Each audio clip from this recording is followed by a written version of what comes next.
Hello. हम लोग आज एक समान आवेशी अचालक गोले के अंदर किसी बिंदु का वैद्युत विभव पढ़ते हैं। Electric potential inside a uniform charge non conducting sphere. मान लेते हैं कि कैपिटल आर त्रिज्या का एक अचालक गोला है जिसके संपूर्ण आयतन में प्लस क्यू आवेश एक समान रूप से फैला है। तो अब आयतन आवेश घनत्व वॉल्यूम चार्ज डेंसिटी जो होगी, volume charge density rho is equal होता है चार्ज अपान वॉल्यूम, तो Q upon 4 pi capital R cube, where R is the radius of the sphere. अब अगर हम पहले पढ़ चुके हैं कि एक बिंदु ए इस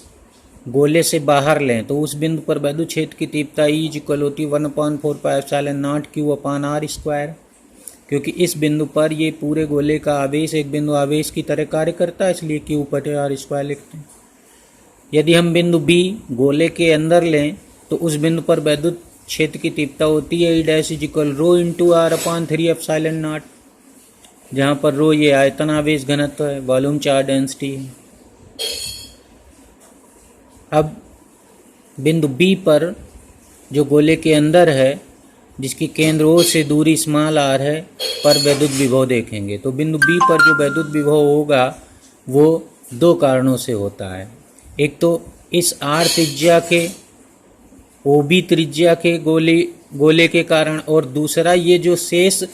आवेश बचा कैपिटल आर माइनस आर भाग के आवेश के कारण, दो के कारण होता है। तो बिंदु बी पर वैद्युत विभव के लिए लिखते हैं एक फार्मूला, हम लोग पीछे पढ़े थे।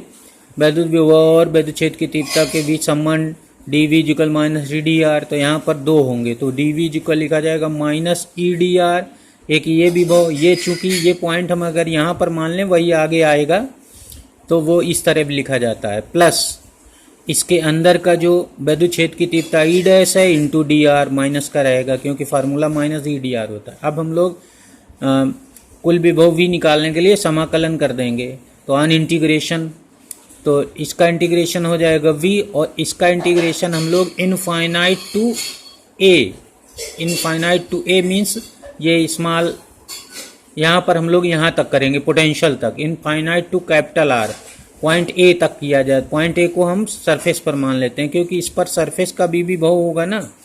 इस गोले के कारण तो होगा ही और इस बाहर वाले आवेश के कारण भी होगा, तो यहाँ पर दो पोटेंशियल होंगे। तो यहाँ पर हम लोग इनफाइनाइट टू कैपिटल आर भी इंटीग्रेट करते हैं और फिर capital R to small R integrate करते हैं, तो माइनस यहाँ पर minus integration capital R to small R E dash D R, क्योंकि इस एरिया में जो वैद्युत क्षेत्र की तीव्रता है अंदर वो ई डैश होती है। अब हम लोग ई और ई डैश के वैल्यू रख लेंगे, तो ई और ई डैश की वैल्यू रख लिए 1/4 pi epsilon naught Q upon R square D R minus capital R to small R rho R upon 3 epsilon naught D R. अब इसका ये सब कांस्टेंट है, ये बाहर आ गया और 1/r स्क्वायर डी आर का इंटीग्रेशन माइनस 1/r होता है, तो माइनस माइनस प्लस हो गया और ये 1/r ये लिमिट हो गई 0 टू कैपिटल आर। इसी तरह से रो अपान 3 एप्सिलॉन नॉट बाहर आ गया और आर का जो इंटीग्रेशन होता है वो आर स्क्वायर बाई 2 होता है, तो 2 यहाँ मल्टीप्लाई हो गया, ये 6 हो गया, तो यहाँ आर स्क्वायर और ये लिमिट हो गई capital R to small R. अब आगे बढ़ाते हैं, क्यू अपान 4 पाई लिमिट लगा देते हैं, टेकिंग लिमिट, तो 1/, इस आर की जगह कैपिटल आर, तो 1/, capital R minus 1/, infinite minus rho upon 6 epsilon naught, यहाँ पर पहले small R then minus R capital R, तो R square minus R square. अब इसमें हम इस क्यू के जगह पर यहाँ से क्यू इज इक्वल टू हो जाएगा rho into 4/3 pi R cube, ये लिखा हुआ है, Q is equal rho into 4/पाई आर क्यूब लिख लेंगे यहाँ पर, तो ये रखेंगे तो 4 पाई कट जाएगा और एक आर से कट जाएगा यहाँ पर, तो रो अपान 3 एप्सिलॉन नॉट बचेगा, तो रो अपान 3 एप्सिलॉन नॉट यहाँ है, आर से आर कट गया आर स्क्वायर, तो ये यहाँ भी है रो अपान 3 एप्सिलॉन नॉट, तो यहाँ से कॉमन ले लेंगे, तो रो अपान 3 एप्सिलॉन नॉट कॉमन ले लेंगे, तो ब्रैकेट में यहाँ पर आर से आर कटा तो आर स्क्वायर बचेगा, माइनस इस ब्रैकेट को खोल देंगे, यहाँ बचेगा 2 क्योंकि 3 कॉमन हो गया है, ये 3 2 6 होता है, तो आर स्क्वायर अपान 2 और माइनस माइनस प्लस हो जाएगा आर स्क्वायर बाई 2। अब यहाँ पर 1/r इसलिए लिखा गया क्योंकि 1/, इनफाइनाइट इज इक्वल 0 होता है, इसलिए ये टुकड़ा हट जाएगा, इसका केवल ये टुकड़ा बचेगा। तो V इज इक्वल आ जाएगा रो अपान 6 एप्सिलॉन नॉट, ये दो बाहर काम एलसीएम लेकर यहाँ मल्टीप्लाई कर लेंगे और ब्रैकेट में छूट जाएगा 2r² प्लस r² यानी 3r² माइनस यहाँ स्मॉल r²। तो ये होता है किसी भी अचालक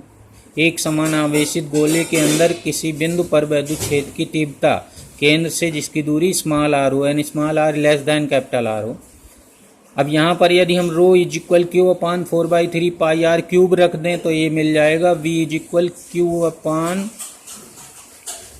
8 एप्सिलॉन क्यू नहीं सॉरी हाँ जी क्यू मिल जाएगा, हाँ Q upon 8 pi epsilon naught capital R cube और 3r² माइनस r² ऐसे ही रहेगा।